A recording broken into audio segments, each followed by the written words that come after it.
Miracle. Miracle. Miracle.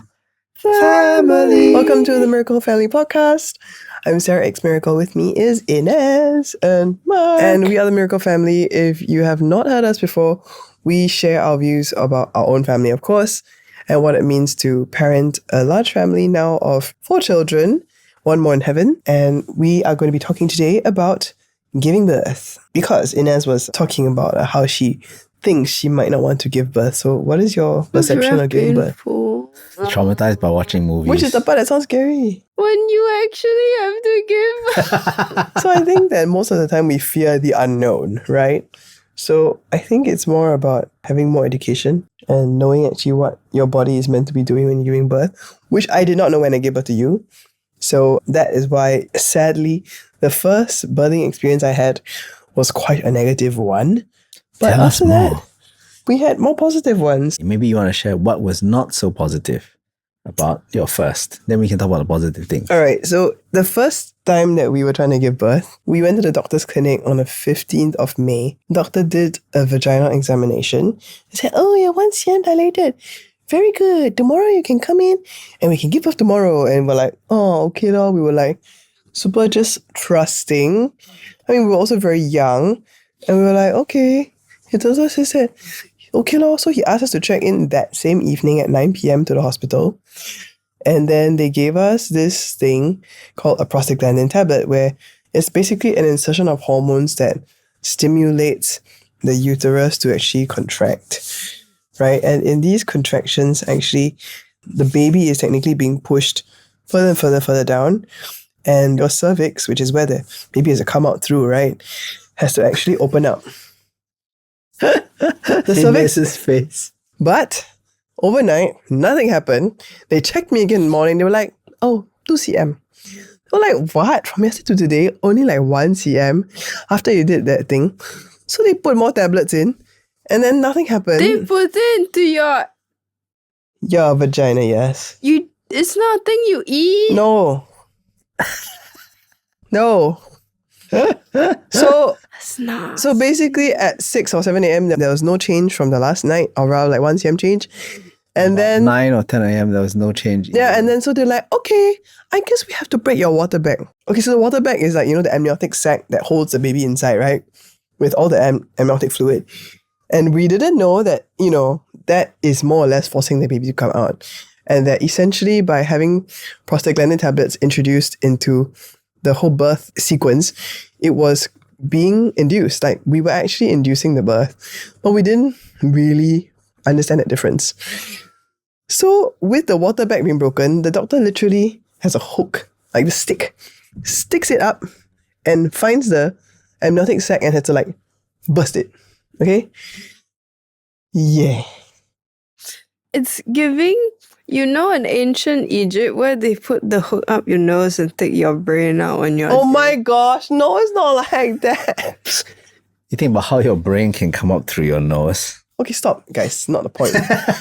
So the point is that after you break the water bag, okay, there's no return. The baby has to come out because the breaking of the bag also sends another round of signals, right, to your body to produce more of whatever hormone it is. I can't remember the biology behind it, but to actually even increase the contractions even more intensely.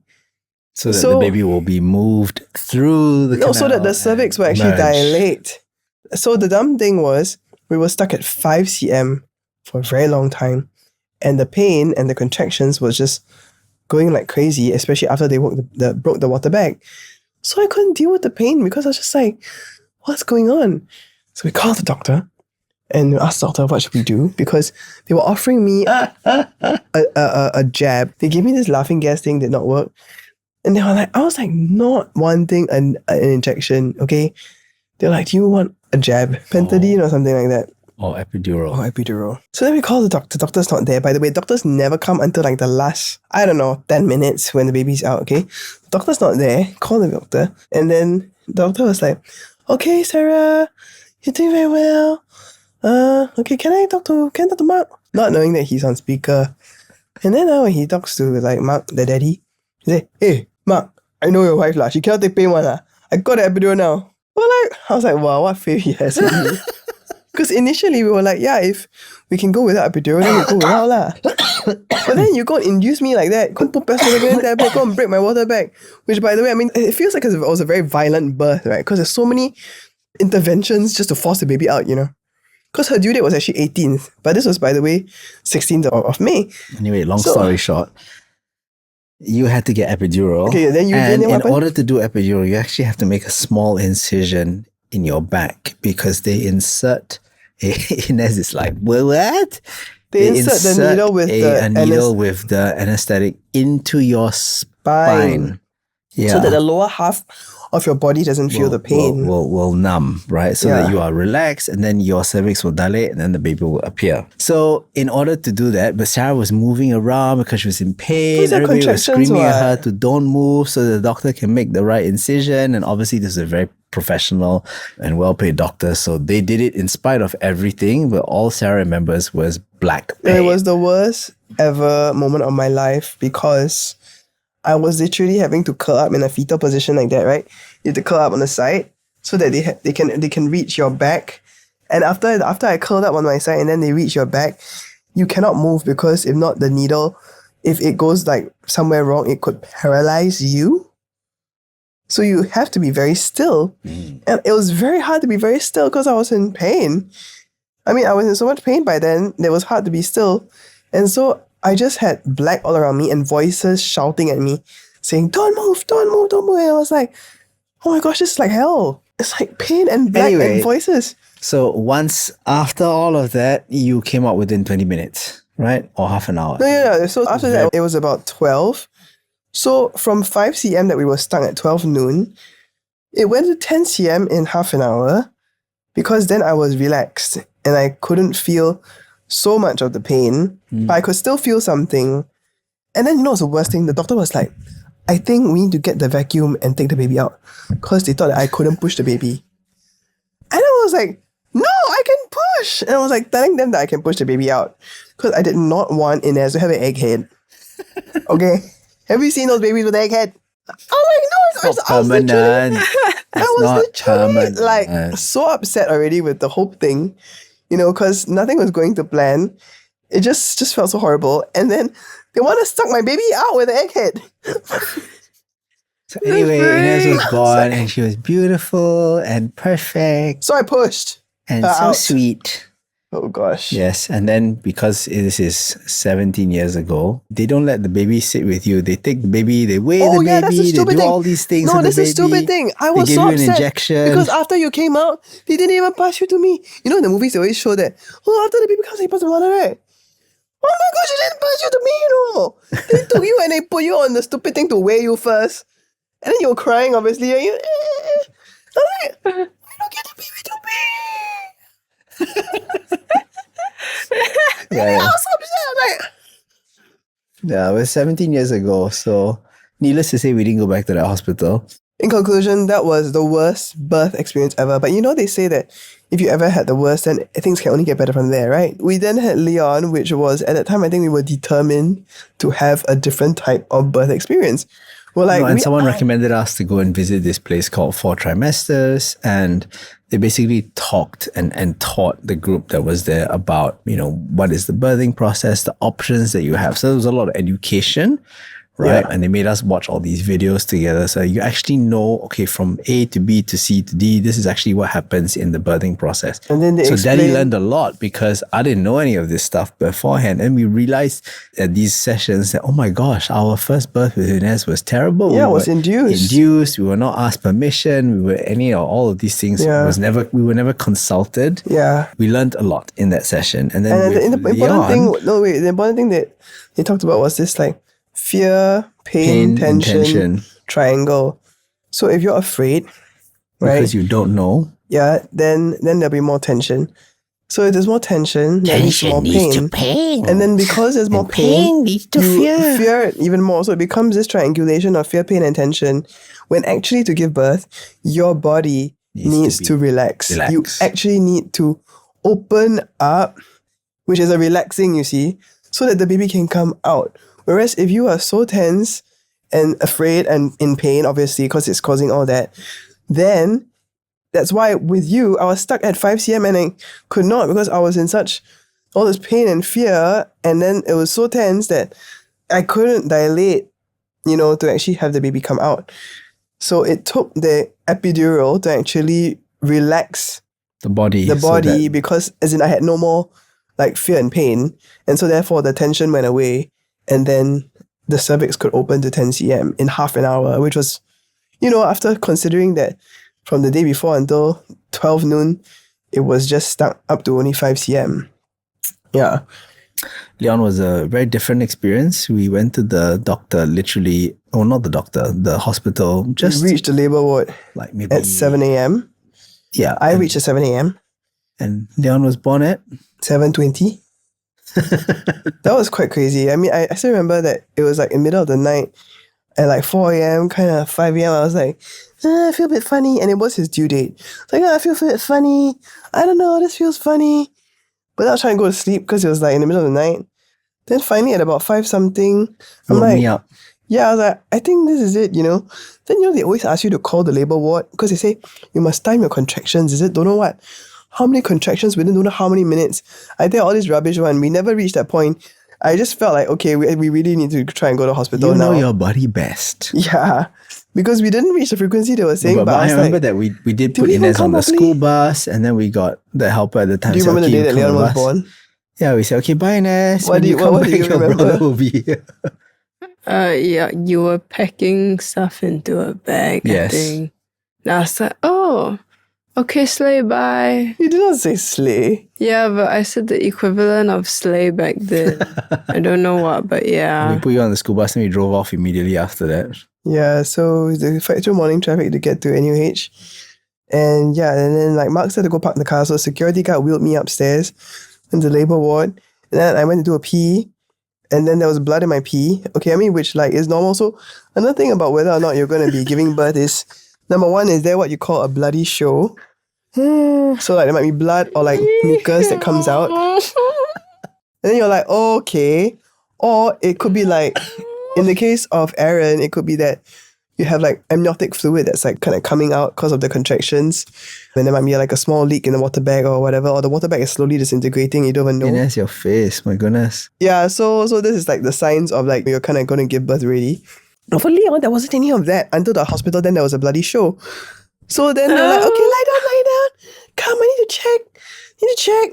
And because normally they do a vaginal examination. Okay, if it's a normal labor, they say like every 3 to 4 hours to actually see like how dilated your cervix is. And then you can check whether or not the baby's going to come out. And then you look at it, they're like, oh, call the doctor. Yeah, so they didn't even tell me how many cm it was at that time. You were ready. They were already asking me to call the doctor. Ready to give birth. I still remember for Leon, though, I was on my side. I was lying on the right side. And we had a peanut ball to help to keep my legs open, which was actually a very useful birthing aid. And at some point, I still remember the water bag burst. Do you remember that moment?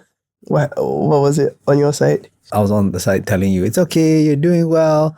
And then suddenly there was this splash. It was like boom. Not boom. It was like, no, it was like a pop, like a balloon popping, And then the water all came out. Yes, it's true. The water all came out onto the doctor. That's when you know, okay, baby is here. And then very, very quickly after that, you could kind of see a bit of Leon's head. So I was like, okay. And they call that crowning, right? I have never seen this, so please explain what happens. Yeah, I mean, but how you want me to explain? How many times did I push? Once, and then there was, you pushed once, and then you saw a bit of his head. I was like, okay, you can do another push, it's coming. And then Sarah let out a really long and agonizing scream. Like it's like, you have to, and then very quickly, like the, because the biggest thing is the head, right? So once the head comes out, then the rest of the body more or less slides out. And then after that, that's how you came out also, what?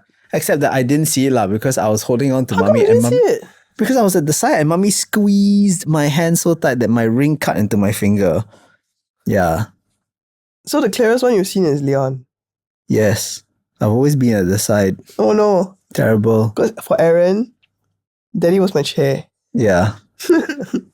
Yeah, so mommy again decided I need to use the bathroom. So she went to the bathroom. Then on the bathroom, she suddenly goes, oh no. And I'm like, you gotta stand up. You can't give birth into the toilet bowl, right? So I had to like kind of help her up. And then everybody was just like, they didn't think anything was happening yet. But like mommy was like not really feeling it. And then I had to like, she's trying to walk very slowly from the toilet, which is at the door of this place, to where the bed is, which is where I'm sitting now. And she didn't even make it. Midway through, she went like, ah. Yeah. Oh, so you gave birth on the floor? No, the poor doctor, who is in her 70s, had to squat down and receive Aaron. On the floor. No lah, not on the floor. You catch the baby. They catch the baby. But you were on the floor. Daddy was on the floor. I was on Daddy. Yeah, so that's basically the floor. So we did make a literal bloody mess on the floor. You weren't even on the bed. Okay, but for Aaron, at least it wasn't like 20 minutes. Aaron, it was afternoon birth. So at about 10 something in the morning, I was like, okay, I feel funny. I have amniotic, like it looks like pinkish liquid coming out. Yeah, it's time to. I'm feeling these contractions. Let's get the baby like car seat done. Let's do a few more things. We reached the hospital about after lunch. Slowly tried to take our time to eat lunch, trying to ignore the contractions and all that in between. So I think when we reached there, we were. No, and then what happens is that they let you in because they will do a COVID test for you in the ward. But yours truly, as the husband, am not allowed to enter A&E with you. I have to go one round to the main building, buy my test kit, poke my nose in front of the person, making sure that I do it, then show him the test. Okay, now then you can go up and go to the wherever it is that you need to go. Yes. So that was one of the reasons why we went a bit earlier. Previously with Leon, I dropped mommy off and then I had to make this massive round at NUH to the car park. And then I was running with all the barang trying to find the label. I had to stop some attendant. I'm like, I need to get to the baby delivery suite now. And he was like, okay, so you go up this one. I'm like, you come with me because I don't know where to go. And I was carrying all these things. I had like a bag, peanut ball. And I was like running around. Yeah, we used the peanut ball. Don't know what happened to the peanut ball. I think I need to buy another one. What if I need it again? You don't need lah. Don't say that. What are you going to do with the peanut ball after you give birth? Yoga. So maybe for baby Lila, hopefully it will be a little less dramatic. Yeah, so anyway, for Aaron, I think it felt more like a normal birth experience, not so dramatic because it wasn't so fast, except for the toilet part. Yeah, but I think it was more like me trying to relax and kind of let the contractions do its thing. I guess because you kind of gone through it before with Leon, so I was quite optimistic that we could do it again without any epidural, without any drugs. You did. We did. And both boys were very big. Leon was 4 kg. I was shocked. Aaron was 3.9 and 8 days early. So he would have been 4.1 if he had stayed full term. Yeah, Ines was smaller. Ines was 3.3. So I think this baby is not going to be as big because doctor said I don't look as big, but probably a bit bigger than Ines would be. So why am I the smallest? You know what this means? This means that I'm going to be the shortest sibling. why? You're so tall already. Excuse me. Yeah, but when everyone grows up, I'm going to be the shortest sibling. Okay, so that is a summary of our birth story so far, except for Nadia, which we perhaps will talk about in the next episode because that has a lot of other things attached to it. Nadia, if you don't know, was actually our third child. She was after Leon and before Aaron. She's in heaven right now. So if you like what we shared and also want to find out more about our family, you can also look us up on social media. And till next time, you can still share, subscribe, like this, rate it, give it a boost so that more people can learn more about family life and parenting and giving birth. All right, see you guys next time. What do you mean it looks very painful? Explain. What do you mean? What do you mean it looks very painful? Have you already seen anybody give birth? No, but you talking about giving birth, this is damn scary, yeah, and I'm like, Traumatized by watching movies.